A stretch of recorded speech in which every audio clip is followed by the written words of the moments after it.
तबो नाही होला विश्वास हो तबो नाही होला विश्वास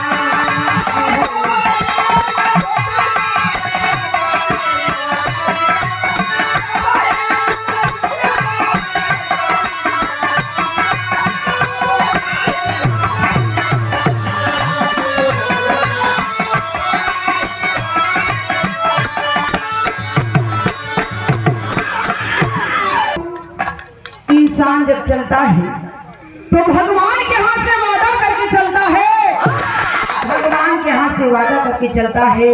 आता है बाबू धरती पर माई बाबू के कोख में जन्म लेला, गोद में पलेला बढ़ेला, लेकिन जब वादा करके चली कि हे नाथ हम जाके धरतिया पे आपके भजन के भजब, आपके भक्ति के भजब, लेकिन जन्म ले तो वो समय लड़कैया में भुला जाई।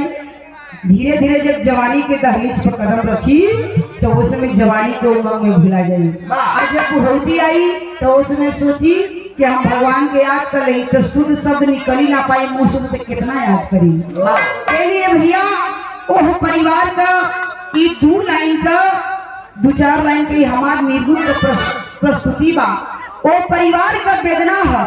आज पूजनीय दादाजी इस दुनिया को, इस धरती को, इस गांव को, इस मिट्टी को छोड़ करके चल बसे हैं। तो आत्मा के नाम पर मोनू भैया कहाँ लोग का आव है जेकर जोड़ा बिछोड़ेगा ओकर खास तौर से जेवन हीरा हेरा गई भैया कहाँ मिले वाला बा। ए लिए कहल गई कैसे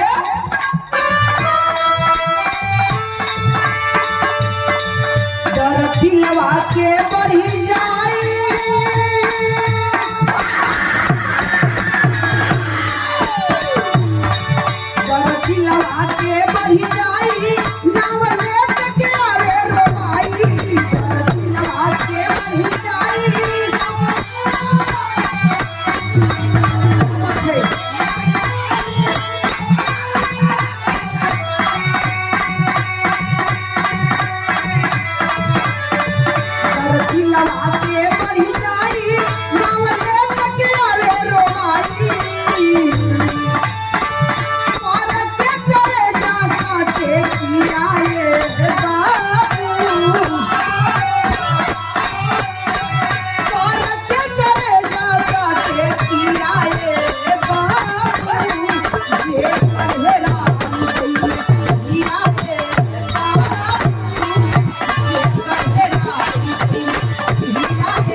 लेकिन जेकर जोड़ा बिछोड़ा है भैया वही के दिल से पूछल जाए ओकरे सर पर ओकरे करेजा पर का दिखता। लेकिन पहली लाइन में परिवार के पूजनीय दादाजी इतना फुलवारी लगा के गई होन, लड़का लोग रोवता पूछता नाती पोता जितना भी हमन आज रो रो के वो आत्मा के वो शरीर के ढूंढत बा, लेकिन वो शरीर से कहाँ भेटे वाला बा। कहना बा कैसे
लेकिन लड़का बहू नाती नतनी जे भी बा आज रोवत बा, करेजा फाड़ के वो आत्मा से कहाँ भेंट होने वाला बा। दूसरी लाइन में हमार कवि जी संकेत कैलन कैसे, रोवत तारी बहू बाबू गईला रे नाई।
परिवार का हर एक लोग रोवता बिलखत बा, लेकिन कहाँ दोबारा वो आत्मा से, चाहे एक एक काम कहिला, चाहे क्रिया कहिला, चाहे दूध कलो और चाहे ये अंतिम विदाई कहिला, वो आत्मा का फिर भी वो आत्मा के नाम पर कुछ ना होके वाला बा।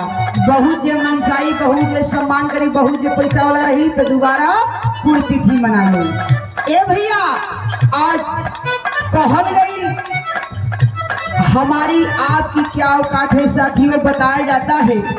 इतना ही नहीं, जवने शरीर के भैया मन के सेंट साबुन से सजावत हवा, हमाम से, डब से, मोती से, लाइफ बॉय से नहात हवा, कोबरा का सेंट सजावत हवा, बढ़िया बढ़िया वस्त्र से सजावत हवा। इस शरीर का कितना कीमत रही। जवनी पिजड़ा में कि जो सुगना कुछ बोला था, कुछ कहता, तो नहीं ये शरीर का कीमत बा। जब ये सुगना छोड़ के फरार हो जाइए भैया तो शरीर का कीमत कुछ हो ना रह गई। कहल जला अगर लायक बेटवा बा तब कुलायक में तक केहू का अधिकार ना है। लायक बेटवा बा जितने आज के बेला में देखे कि मिलत बा कि बड़का भैया आज पूजनीय दादाजी के नाम पर कितना लोगन के बुला के हाथ धोलन, दादा का काम क्रिया करत हुन। अगर लायक बेटवा का पहचान है, आज कुलायक में केहू का अधिकार ना है। अगर कहीं लड़का का रजिस्टर्ड पियकर निकल गई तो रोज 2 सीसी पियत रही है भैया, रोज 2 सीसी पियत रही। आज ये माई बाबू का काम रही थे 4 सीसी लेके गड़का ले, आज बाबू के दम में पिए थे। ए भैया निर्गुण गौला का मतलब, गौला का सुनौला का मतलब ये नहीं है कि आप लोग हर चीज त्याग देना। उसी परिवार में रह करके हर चीज करते हुए, पट पटदारी चलाते हुए, दोस्त मित्र सभी लोगों को देखते हुए, परिवार को देखते हुए, खेती गृहस्थी हर चीज देखते हुए, वही परिवार में 2 मिनट समय निकाले के बाद, हर चीज करते हुए 2 मिनट समय निकाल के वो भगवान के भक्ति के भजे के बाद जहाँ से उद्धार होने वाला बा। आखिरी लाइन में सभी लोगों का नमन वंदन अभिनंदन स्वागत करते हुए कहना है निर्गुण के भाव।